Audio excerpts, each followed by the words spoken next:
Tim Grayson had always sworn that the morning coffee on his ranch beat anything he'd tasted anywhere else until a shrill scream sliced through his quiet moment. He jolted, nearly splashing the hot brew across his weathered jeans, as the sound echoed over his land. Stumbling outside, still groggy and clutching his favorite mug emblazoned with "World's Mediocre Rancher," Tim spotted the culprit, a furious woman in zebra-striped pajamas yelling into her phone by his front gate. It was Lisa Hargrove, his next-door neighbor, infamous for her theatrics and self-proclaimed ruler of their subdivision Showns Homeowners Association. Today she was in rare formies, blazing, hair a mess, ranting about barnyard oppression and uncontrolled livestock madness. "Oh, trust me," Lisa bellowed into her phone, oblivious to Tim standing there. "He's got at least 50,000 cows, sheep, chickens, you name it, trampling everything. It's a disgrace. Get here now." Tim blinked, baffled, glancing at his modest herd grazing calmly behind him. Far from Lisa's wild estimate, he had just 10 cows and a handful of dozing goats munching grass, utterly uninterested in causing a ruckus. He wondered if she'd mistaken his little spread for a county fair. "Ma'am, don't you think that's a stretch?" Tim called out, aiming for a light tone to cool her off. Lisa spun around, her glare sharpening as she zeroed in on him, jabbing a finger in his direction.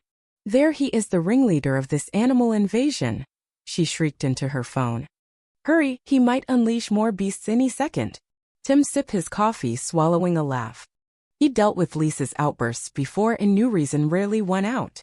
Still, he was curious about what she'd pull next. Soon enough, 2 sheriff's cruisers roared up the dirt road, sirens blaring, lights flashing. Deputies climbed out, looking puzzled as they approached the gate where Lisa stood, arms crossed and fuming. Sheriff Dan Carter stepped forward, eyeing the scene warily. "All right, Lisa, what's this emergency you called in?" Lisa thrust a finger at Tim, her voice quaking with indignation. "Sheriff, arrest this man now. He's got an illegal horde of animals here. Our HOA rules cap it at 5 per household and he's got thousands." Sheriff Carter glanced at Tim's sparse herd, then back at Lisa's wild expression, doubt written all over his face. "Thousands, huh?" he said slowly, arching a brow. "You sure about that?" "Positive." Lisa snapped, hugging her arms tighter. "They're everywhere." The deputies swapped amused looks. Tim stepped up, mug still steaming, and gave Sheriff Carter a casual nod. "Morning, Dan." The sheriff nodded back, barely hiding a grin. "Lisa here thinks you've turned this place into a livestock empire overnight." "Well," Tim said with mock gravitas, glancing at his animals, "I guess 10 cows and 5 goats could seem overwhelming if you're not used to ranches." The deputy snickered. Lisa's face flushed with outrage. "Don't be fooled. He's hiding more somewhere. He's a menace." Sheriff Carter sighed, shaking his head. "Lisa, Tim's well within his rights." And he added, smirking, "You might rethink picking this fight. He's the state livestock commissioner." Lisa froze, her fury dissolving into stunned silence. Her mouth flapped wordlessly, the first time Tim had ever seen her speechless. The deputies struggled to stifle their laughter as Tim casually flashed his state badge with a shrug. "Sorry, Lisa. Guess I'm the top animal guy around here." Her jaw dropped further, cycling through shock, embarrassment, and defeat.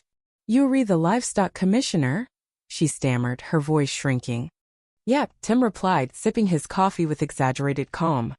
"Means I know the rules and it's definitely more than 5. The deputies lost it, laughing outright. Lisa turned beet red, her bravado crumbling. "You could have said something sooner," she muttered, the fight draining from her tone. "And missed the show?" Tim teased, shaking his head. "Nah, Lisa, you're better than TV." The deputies tipped their hats and headed out, still chuckling. Sheriff Carter clapped Tim's shoulder. "Sorry to interrupt your coffee, Tim. Hope your day gets quieter." "Oh, it's already a highlight," Tim grinned, glancing at Lisa as she stormed off, humiliated but clearly plotting her next move. Tim knew this wasn't the end. Lisa didn't take losing lightly. As the cruisers disappeared, he returned to his porch, a faint unease settling in. Her determined glare hinted at more trouble brewing. Finishing his coffee, he murmured to his herd, "Looks like we've got a showdown coming." 2 days later, the neighborhood hummed with gossip about Lisa's meltdown. The story had spread like wildfire through texts and chats. Tim hoped she'd let it go, but he doubted it. Lisa wasn't one to back down. His hunch proved right at the next HOA meeting. Usually a dull affair of paint swatches and mailbox debates, the room crackled with tension that night. Neighbors whispered in clumps, eyeing Tim warily as he walked in. A few pals greeted him, but others hesitated, picking sides. Lisa stood up front, pristine in a beige suit, clutching a hefty binder, her icy smile aimed at Tim. He took a seat, bracing for the storm. When the meeting started, Lisa pounced. "It's clear," she said, her voice cool and sharp, glaring at Tim, "that our livestock rules are outdated." Murmurs rippled through the crowd. She pressed on, pulling papers from her binder with flair. "Residents can keep unlimited animals now. Do we want to live in fear of farm creatures overrunning our streets?" She passed out pamphlets featuring cartoon cows flattening gardens and chickens chasing kids. Tim bit back a laugh. Did anyone really think his cows would rampage like bison? So Lisa continued, feeding off the room's unease. "I propose a new rule. No more than 5 animals per household, no exceptions. Violators face fines and removal of excess stock." Her target was OBVYS. Tim raised a hand, keeping his tone steady. "Lisa, you know state AG exemptions trump HOA rules, right?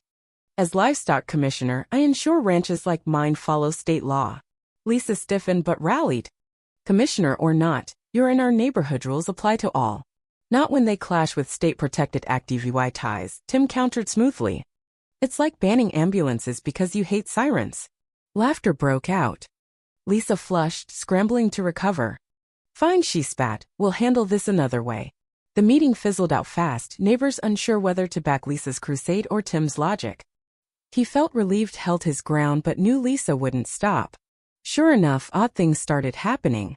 Gates were left ajar, fences sagged, tools went missing only to turn up scattered. Minor at first, the incidents grew bolder. One morning, Tim found goats loose on the road, barely dodging cars. Neighbors helped round them up, but frustration simmered. Lisa had escalated from petty to reckless. Tim installed hidden cameras. Within days, they caught Lisa sneaking around at night, tampering with fences. He sighed, more sad than mad, debating his next move. Confronting her seemed better than running to the cops. He showed up at her door with a USB of the footage. "Lisa," he said calmly, handing it over, "this has to stop. You don't like my animals, fine, but sabotage is dangerous and illegal." She stared, defiance flickering to unease. "If you're threatening me, Tim..." "I'm not," he cut in. "I'm giving you a chance to end this peacefully." She slammed the door. Tim walked away, sensing the fight was far from over. That night, his dogs barked relentlessly. Something felt wrong. Tim activated GPS tags on his prized bull, Brutus, a massive, mellow beast worth a fortune. At midnight, an alert ping. Brutus was moving fast toward Lisa's property. Tim raced out on his ATV, finding a cut gate and tire tracks leading to her garage. Peering inside, he saw Brutus, bewildered, surrounded by patio chairs and a treadmill, munching lettuce. Lisa paced, frantic, on her phone. "Yes, I've got him. He's huge, I don't know what to do. He's snorting at me." Tim filmed quietly, stifling a laugh. Lisa's plan, whatever it was, had imploded. He knocked on the garage. She spun, speechless, as he let Brutus lumber out. "You stole my bull, cut my fence, and locked him in here," Tim said, humor gone. "What was the plan?" "It's not theft, it's an inspection," she sputtered. "To prove you've got too many." "That's a felony, not an inspection," Tim shot back. Headlights flared. Sheriff Carter arrived, summoned by a neighbor. Tim showed the EVY dengue. Lisa's excuses unraveled as she was escorted to the cruiser, not arrested yet, but humbled. Walking Brutus home, Tim muttered, "You're one hell of a witness, buddy." But he knew Lisa wasn't done. By morning, the tale of Lisa and the garage bull went viral. Local news dubbed it Bull in Suburbia. She doubled down, posting online rants and pitching sob stories to TV stations, claiming Brutus had charged her. Tim watched, incredulous, as she sued him for emotional distress. His lawyer scoffed, "She's suing you for her own mess," but the community split. Some backed Lisa. Others rallied for Tim with barbecues and protests featuring "Save the Bulls" signs. A brass band even turned it into a party. Lisa's lawsuit faltered as support for Tim swelled. She'd lost the plot in the neighborhood. Weeks later, Tim invited Lisa for a ranch tour, not to gloat, but to bridge the gap. She showed up, pristine but nervous, and stumbled through goats nibbling her scarf and a rooster chasing her boots. Under a pecan tree, Tim leveled with her. I never wanted a war, Lisa. This is my life, messy but legit. She softened. I thought you were cheating the rules. I enforced them, he said. She sighed. The lawsuit was dumb. I'll drop it. Good, Tim nodded. Let's just coexist. At the HOA fair, Lisa stood by a sheep, dubbed honorary livestock liaison, awkwardly feeding kids' pets. Tim handed her a framed Brutus photo. For your garage. She laughed. I earned the memes, huh? Oh yeah, Tim grinned. Welcome to the ranch. The feud faded, not friends but no longer foes. Peace, for now, settled over the fields.